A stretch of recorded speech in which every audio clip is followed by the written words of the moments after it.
Welcome to Teen Online Service. Mari kita bangkit berdiri bersama-sama, kita bertepuk tangan.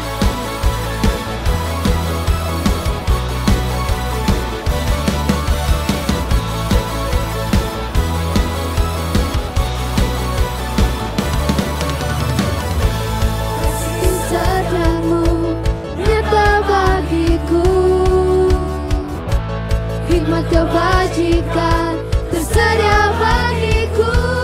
Katakan sebab Allah sanggup. Demi berkat segalanya dan anugerahnya sangat besar bagiku. Aku diberkati, aku dilimpahi, karena Allah sanggup untuk menyediakan.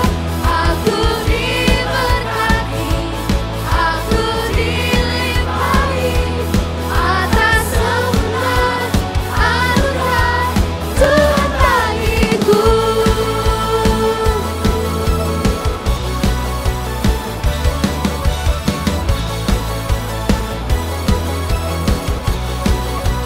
Kami percaya kasih setiamu nyata, Yesus.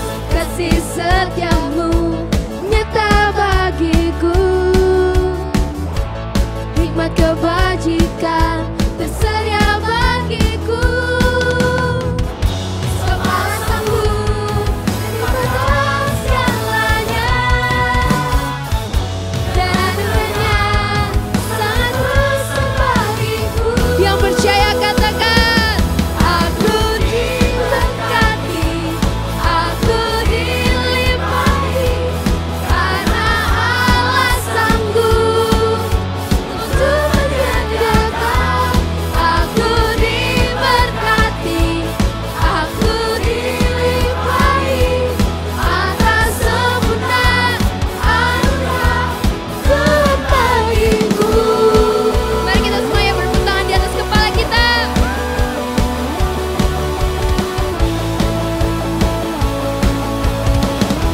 Yes, thank you Jesus.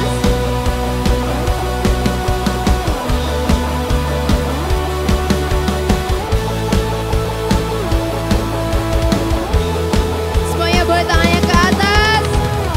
Sebab Allah sanggup menyimpan segalanya Dan anugerahnya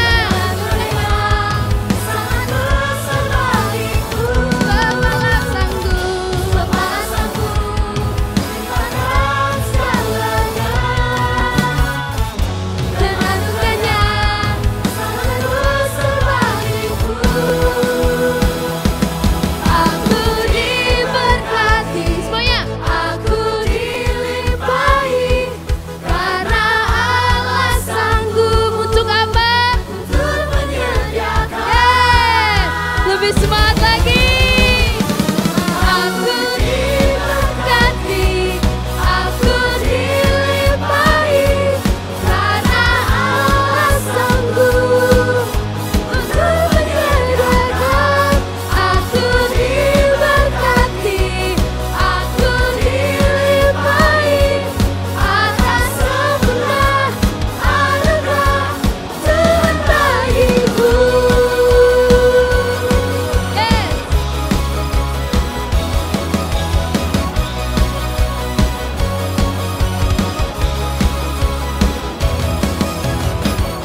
Berikan suara-suara yang meriah buat Tuhan kita. Yes, terima kasih ya Tuhan. Kami siap untuk mendengarkan firman-Mu Tuhan. Bentuk setiap hati kami Tuhan, biarlah firman-Mu dapat termaterai di dalam setiap hati kami. Mari semua yang percaya katakan. Amin. Yes. Halo semuanya, welcome to Teens Online Service. Gimana kabar kalian? Semoga semuanya dalam keadaan yang sehat ya. Selamat datang buat kalian yang baru atau udah tuning in di Teens Online Service.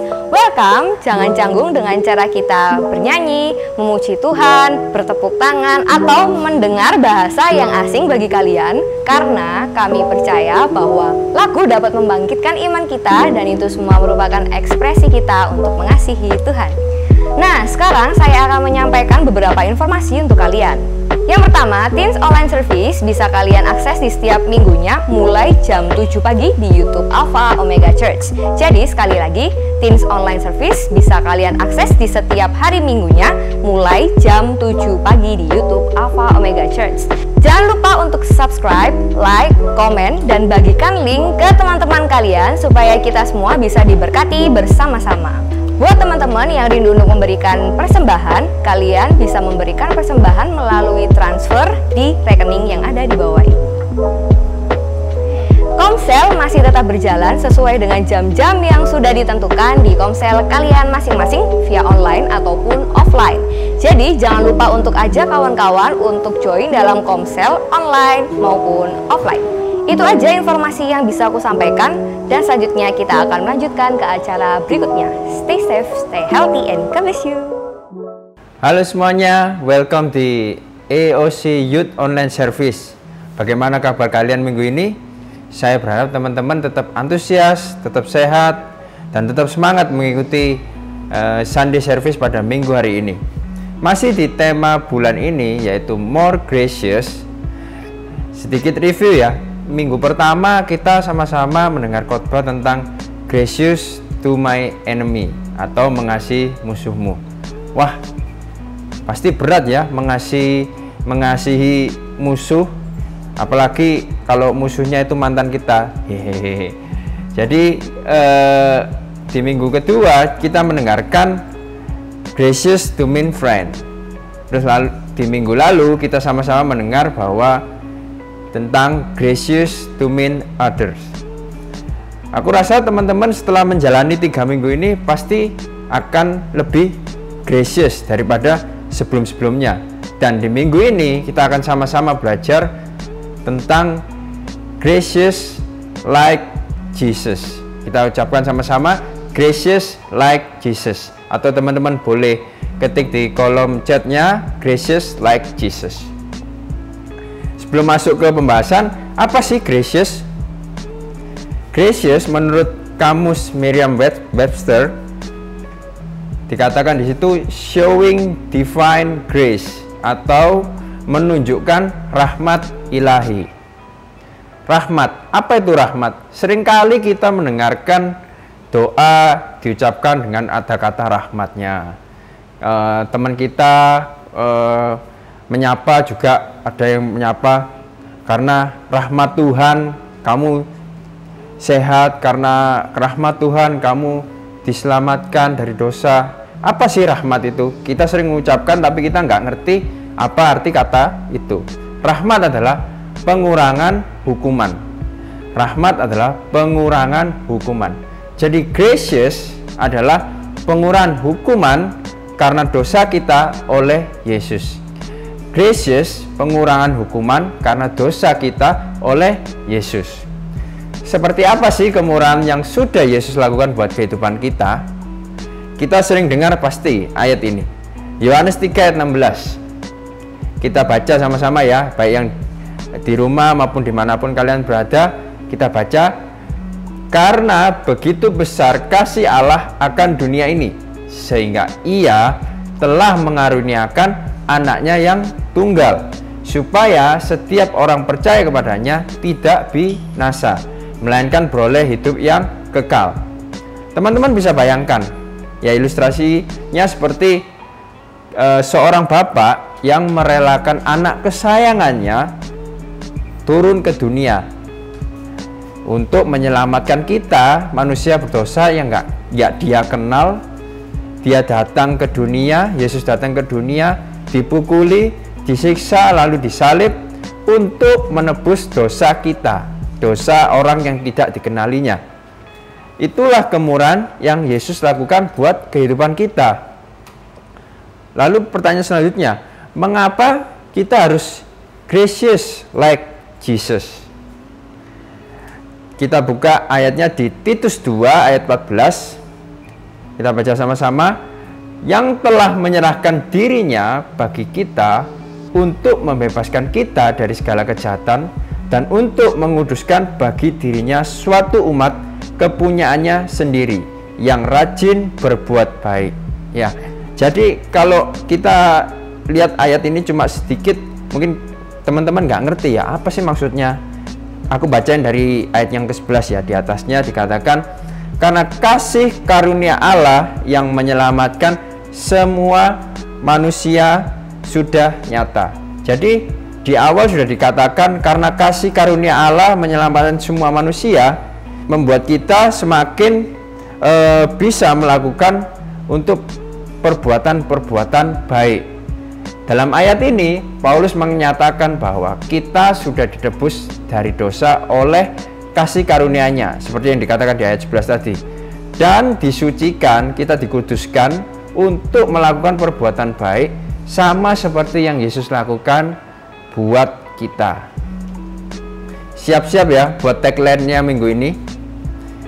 Kita ucapkan sama-sama, teman-teman boleh baca, boleh ngomong sama temannya di sebelahnya. Karena kemurahan yang sudah Yesus lakukan terlebih dahulu untuk kita, itu sebabnya kita manusia berdosa sudah memperoleh kemurahan tersebut. Harus bisa menerapkan kemurahan itu dalam kehidupan kita. Kita ulangi sama-sama ya. 3, 2, 1. Karena kemurahan yang sudah Yesus lakukan terlebih dahulu, ya, Yesus sudah melakukannya terlebih dahulu. Itu sebabnya kita sebagai manusia yang berdosa, yang sudah memperoleh kemurahan itu, kita harus menerapkan bagi kehidupan kita. So, bagaimana mengaplikasikannya dalam kehidupan kita? Mengaplikasikan kemurahan Tuhan dalam kehidupan kita. Ada dua hal. Yang pertama adalah jadilah pelayan. Jadilah pelayan. Ayatnya ada di Matius 20 ayat 28. Sama seperti anak manusia datang bukan untuk dilayani, melainkan untuk melayani dan untuk memberikan nyawanya menjadi tebusan bagi banyak orang. Kita bisa belajar dari ayat ini, di mana Yesus datang ke dunia bukan menjadi Tuhan, bukan menjadi bos buat semua orang, tetapi Dia datang ke dunia untuk menjadi pelayan bagi sesamanya. Dia ngomong di sini bukan untuk dilayani, tetapi Dia mau untuk melayani sesamanya. Yesus mengajarkan kepada kita bahwa ketika kita ingin more gracious dalam menjalani kehidupan, kita harus melayani, bukan dilayani. Ada sebuah quotes dari Martin Luther King. Setiap orang bisa menjadi besar, siapa saja bisa melayani. Anda tidak membutuhkan gelar sarjana untuk melayani. Anda hanya perlu memiliki hati yang penuh dengan kasih karunia dan jiwa yang digerakkan oleh cinta. Jadi menurut Martin Luther, kita ini melayani itu tidak lihat jabatan kita, nggak lihat sekolah kita tinggi, nggak lihat kita ini anak siapa, kita ini orang mana, tetapi yang dibutuhkan adalah hati yang penuh kasih karunia dan jiwa yang digerakkan oleh cinta. Lalu masuk di poin yang kedua, yaitu jadilah generous. Jadilah generous. Boleh ketik di kolom komentar, jadilah generous. Kita buka ayatnya di 2 Korintus 8 ayat 7 sampai 9. Saya bacakan ya. Maka sekarang sama seperti kamu, kaya dalam segala sesuatu, dalam iman, dalam perkataan, dalam pengetahuan, dalam kesungguhan untuk membantu, dan dalam kasihmu terhadap kami, demikianlah juga hendaknya kamu kaya dalam pelayanan kasih ini. Ayat 8, aku mengatakan hal itu bukan sebagai perintah, melainkan dengan menunjukkan usaha orang-orang lain untuk membantu. Aku mau menguji keikhlasan kasih kamu.